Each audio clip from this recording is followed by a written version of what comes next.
The government wants to give a permanent subsidy to large industry when they sell the assets of NBPower to HydroQuebec. Why is that? How many of these 41 industries really require this bailout? These industries have previously told us to get out of the way of free enterprise. Now a few have temporary financial difficulties, and that changes the story.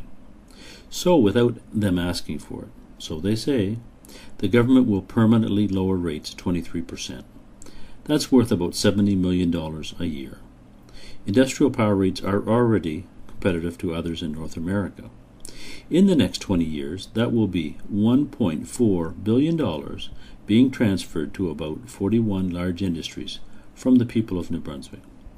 That's a Wall Street bailout happening right here in New Brunswick.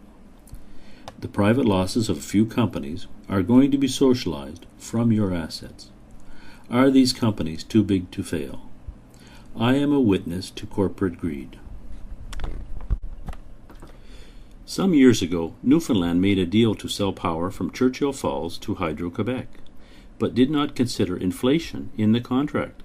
As a result, Newfoundland receives 1/4 of 1 cent for each kilowatt hours.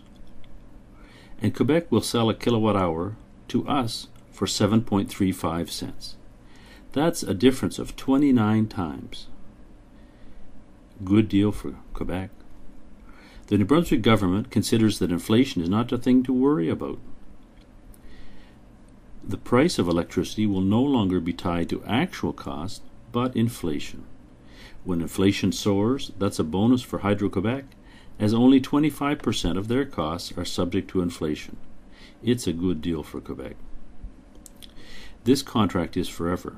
Inflation is not dead, just sleeping. I am a witness to monumental stupidity.